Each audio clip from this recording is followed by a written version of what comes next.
Meu querido irmão, a paz do Senhor, povo de Serrinha, povo de Deus, eu estou aqui de novo no Tempo Central, como faço todas as terças-feiras, e quero cumprimentar você com a paz do Senhor Jesus, desejando que você esteja bem, que esteja bem a sua família, que a sua fé não tenha sido abalada por esses últimos acontecimentos, mas que a sua fé esteja crescendo em meio a esta turbulência. Aliás, o crescimento da fé em meio à turbulência é uma prova da nossa salvação. É uma prova de que a nossa conversão é para valer, de que a nossa convicção é firme no Senhor e que não se abala com estes intempéries espirituais. Eu quero ler aqui o texto de Atos dos Apóstolos, do capítulo 2, versículo 42, onde Lucas nos traz uma informação segura a respeito de como viviam os irmãos primitivos, aqueles primeiros convertidos, como eles viviam. O texto diz: e perseveravam na doutrina dos apóstolos e na comunhão, no partir do pão e nas orações. Em cada alma havia temor, e muitos prodígios e sinais eram feitos por intermédio dos apóstolos. Todos os que creram estavam juntos e tinham tudo em comum. Vendiam as suas propriedades e bens, distribuindo o produto entre todos à medida que alguém tinha necessidade. Diariamente perseveravam unânimes no templo, partiam pão de casa em casa e tomavam as suas refeições com alegria e singeleza de coração, louvando a Deus e contando com a simpatia de todo o povo. Enquanto isso, acrescentava-lhes o Senhor dia a dia os que iam sendo salvos. Eu quero tomar uma palavrinha aqui que está no versículo de número 44. Todos os que creram estavam juntos. É esta palavrinha que eu quero, juntos. Todos os que creram estavam juntos. Meus amados irmãos, esta era uma coisa muito forte entre os irmãos primitivos, era esta comunhão presencial. E eu acho que uma das coisas que nós estamos aprendendo hoje com o coronavírus, com este isolamento social, uma das coisas que nós estamos aprendendo é que as redes sociais, que facilitam a comunicação à distância, que nos interligam, não é substituto ideal para a comunhão presencial. Hoje você está aí e tem muita gente que está dentro de sua casa, cercado por seus familiares, tem uma boa casa, aconchegante, mas ainda assim falta alguma coisa. Você tem aí a internet, e você tem celular de última geração, aparelhos que podem fazer com que você se comunique com quem está longe, com quem está à distância, mas você está inquieto e com a vontade grande de sair de casa para ver mais pessoas, para se encontrar com mais pessoas, para se comunicar com mais pessoas, para abraçar mais pessoas, porque a internet não é substituto para a presença, a frieza da distância não é páreo para o calor da presença. O texto diz que os irmãos estavam juntos, eles gostavam disso, de estar juntos, de abraçar, de tocar, de se comunicar, de comer, de partir o pão de casa em casa, não só estar preso, não só está com a sua família, mas está com a família bem mais ampla, a família de Deus, conversando, comungando, repartindo experiências, tocando um no outro. Portanto, a força da presença é incomparavelmente maior e muito mais produtiva do que a distância da internet, das redes sociais. Então, essa é uma das coisas que a gente aprende com esse isolamento, é que mesmo tendo todos os recursos, todos os aparatos que a internet nos coloca à disposição, que a tecnologia nos dá, isso não substitui a presença, o toque, o abraço, o olhar nos olhos, o estar juntos.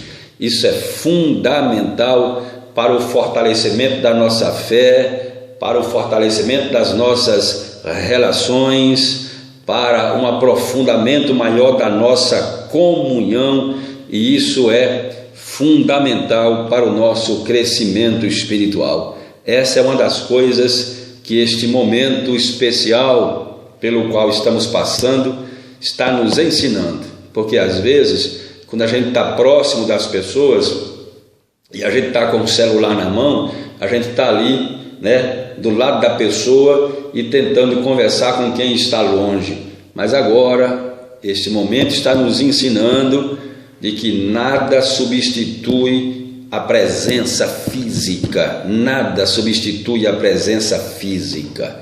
A gente quer estar junto, a gente quer cultuar juntos, a gente quer erguer as nossas mãos para os céus juntos, a gente quer dar glória a Jesus juntos, a gente quer participar da Santa Ceia juntos, quer estar no culto juntos, e que o culto online é fraco, é ineficaz, é inoperante, que o culto online é apenas tolerado no momento de emergência, mas que é um substituto pobre, absolutamente pobre para o culto presencial, onde a gente se regozija na presença de Jesus e na comunhão dos nossos irmãos.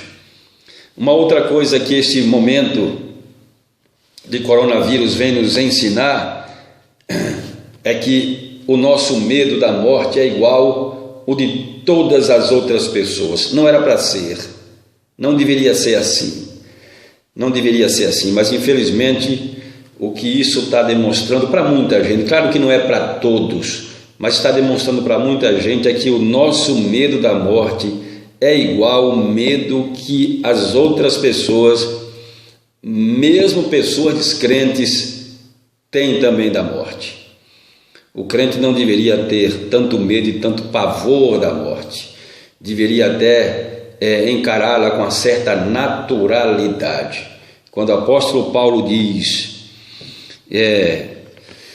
de um e do outro lado eu estou apertado, tendo desejo de partir para estar com Cristo, que me é incomparavelmente melhor, isto deveria nos ensinar lições preciosas, mas quando acontecem episódios como este agora do coronavírus, onde as pessoas se veem ameaçadas pela morte real, então elas se escondem, fogem, se ocultam, como todas as outras, mesmo que sejam crentes, que tenham o tempo todo ouvido a palavra, o tempo todo estão ouvindo sobre o céu, que o tempo todo é uma preparação para este momento, mas quando chega esta hora, as pessoas fogem e se escondem, como as demais que não têm fé e que não têm a esperança que nós temos. Uma outra coisa que esse momento nos tem ensinado é que a nossa diligência para obedecermos às autoridades sanitárias me parece que é infinitamente maior do que a diligência para obedecermos à nossa liderança espiritual, os nossos líderes espirituais.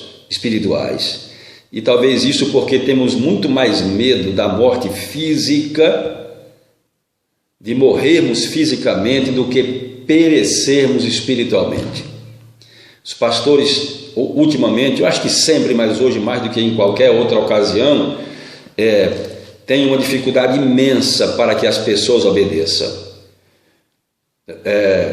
E falam e repetem os ensinamentos e fazem isto massivamente o tempo todo, às vezes batendo numa mesma tecla para tentar obter da parte das ovelhas obediência. Mas quando chega um momento desse, em que as autoridades sanitárias vão para a televisão e dizem: se você não obedecer, você vai morrer, se você não se isolar, você vai morrer, se você não se enclausurar, você vai morrer. De repente, as pessoas correm para as suas clausuras, de repente as pessoas se isolam e obedecem à risca as orientações dessas autoridades médicas, dessas autoridades sanitárias. E elas estão velando, cuidando apenas da parte física, é o cuidado da saúde física.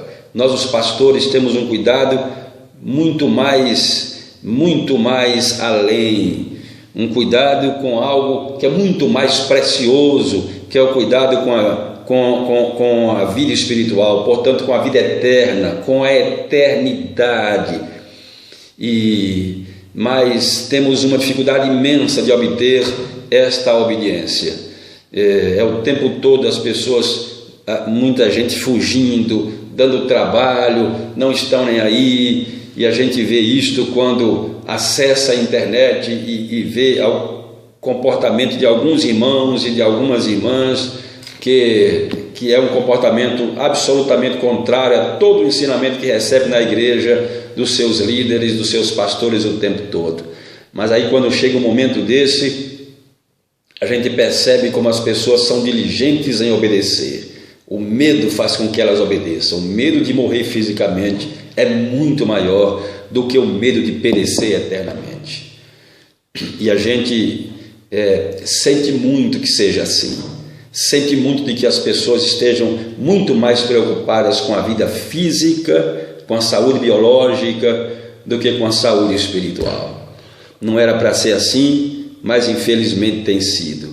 E isso tem ficado muito evidente agora, neste momento. Mesmo agora, se a gente abrir a igreja e dissermos aos irmãos: você tem a liberdade de vir orar, de vir cultuar a Deus, se por exemplo agora um novo decreto municipal nos permitisse cultuarmos a Deus com um número limitado de pessoas, por exemplo, num templo como o Templo Central aqui, que tem mais espaço, 50 pessoas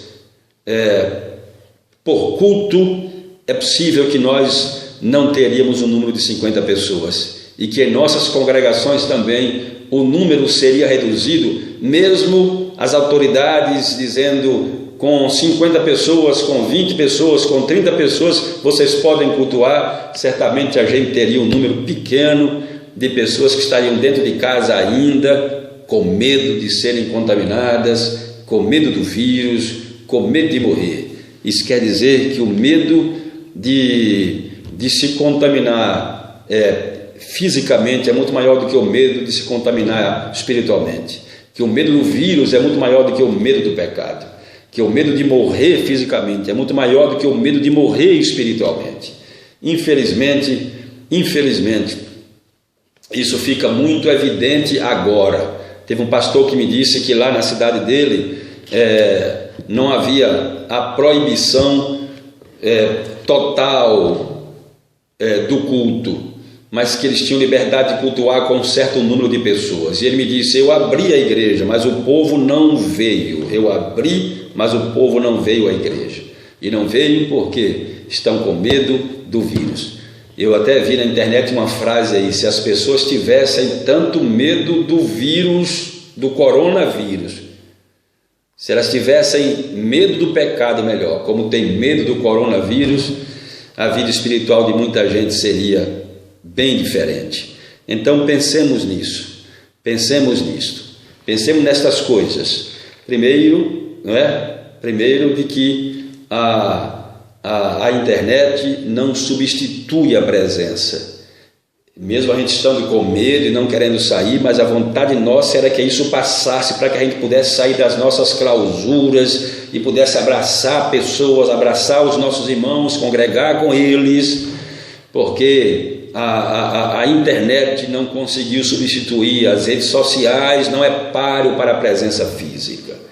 Depois a gente aprendeu, estamos aprendendo com isso, de que o nosso medo da morte me parece que é igual ao medo que as pessoas descrentes também têm, quando deveríamos ser diferentes, quando deveria ser absolutamente diferente, quando a gente deveria, nesse momento, ser uma referência para estas pessoas, de dizerem: olhem para nós, eu creio em Jesus. Porque não adianta a gente ficar dentro de casa trancado, com medo até de se comunicar com a outra pessoa, com medo até de receber a visita de um parente, trancado dentro de casa e ficar lá dizendo assim: mas eu creio que Deus está no controle de tudo. Que controle é esse? Que controle de Deus é esse que nos apavora, que nos amedronta? Não adianta eu ficar trancado dentro de casa com medo de todo mundo e de lá ficar dizendo: irmão, vamos orar, vamos ter fé em Deus, porque Deus está no controle. Que controle é esse? Não adianta, porque esse é um testemunho, esse é um desserviço à fé. Na minha opinião, é um desserviço à fé. Então, esse momento nos ensina isto também, de que a gente tem medo da morte igual todo mundo, de que a palavra que a gente tem ouvido o tempo todo, os ensinamentos que a gente recebe o tempo todo, que é exatamente para nos preparar para momentos como este, quando chega no momento a gente descobre que não nos preparamos, que não absorvemos o que nos foi ensinado e que nós temos medo igual às outras pessoas que não têm esperança. O mesmo medo, a mesma aflição e o mesmo desespero dos outros é o desespero de muitos crentes nesse momento. Claro que não é de todos, mas de muitos crentes, mostrando em que nível espiritual, em que nível melhor está a nossa vida espiritual.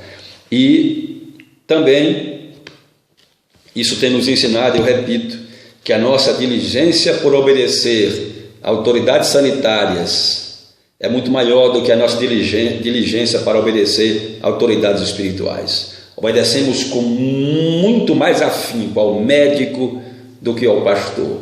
E o médico cuida do físico, o pastor cuida da alma. O médico cuida do temporal, o pastor cuida do que é eterno.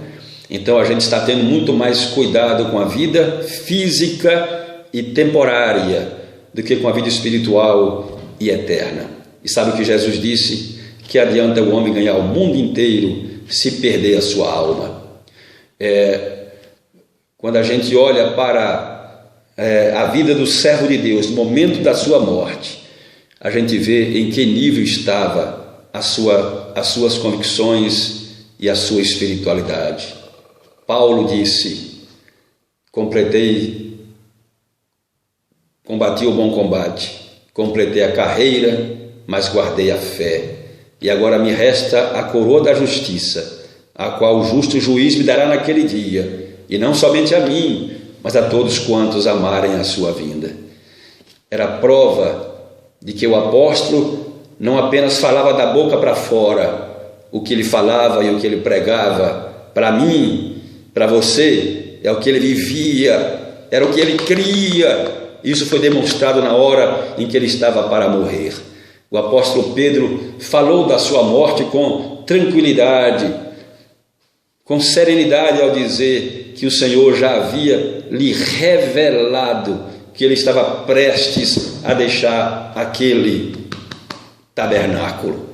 Então isto, aleluia, era a prova evidente de que essas pessoas não falavam da boca para fora, elas viviam aquilo, elas criam naquilo. Por isso é que Paulo disse: eu tenho por certo de que as aflições do tempo presente não são para comparar com a glória que em nós há de ser revelada. Por isso ele disse: eu tenho um desejo de partir para estar com Cristo, o que me é incomparavelmente melhor. Então, quando a gente vê pessoas sendo tão diligentes e tão cuidadosas por obedecer a autoridades sanitárias e se trancarem e se isolarem e obedecerem tudo que é determinado, o uso do álcool, o uso da máscara, o isolamento, mas não ter a mesma diligência e o mesmo cuidado para obedecer seus pastores, seus líderes que estão cuidando da vida espiritual, é muito triste. Isto mostra em que nível está a espiritualidade de muita gente, e aí a salvação de muitas dessas pessoas é muito duvidosa. Que Deus tenha misericórdia de nós. Eu quero que este vídeo lhe encontre em paz.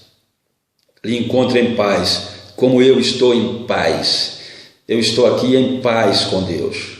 Eu estou absolutamente tranquilo. Eu não estou isolado, enclausurado com medo. E eu já tenho 56 anos de idade. Então poderia estar sendo incluído já no grupo de risco. Mas eu estou em paz. Eu estou em paz porque eu creio em Deus.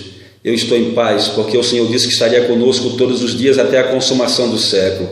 E eu estou em paz porque acredito que a nossa vida está nas mãos dEle e que nós partiremos no momento certo. Portanto, fique em paz, meu irmão. Tudo que você tem ouvido na igreja, tudo que você tem aprendido é para lhe preparar para momentos assim, para que em momentos assim você se erga, se levante como sal da terra e luz do mundo, como uma cidade construída sobre o monte, que as pessoas olham e dizem: ele é crente, eu vou me mirar nele, me espelhar nele, porque a vida dele me inspira, a segurança dele me dá segurança, a esperança dele me dá esperança, a firmeza dele me ajuda a atravessar esses momentos difíceis. Que a gente esteja agora também como a igreja primitiva, desejando ardentemente que este período passe, que já nos seja, que nos seja liberados os templos para os cultos, para que juntos possamos continuar dando glórias ao nome de Jesus, fazendo a sua obra e esperando a sua vinda. Deus te abençoe, em nome de Jesus. Amém.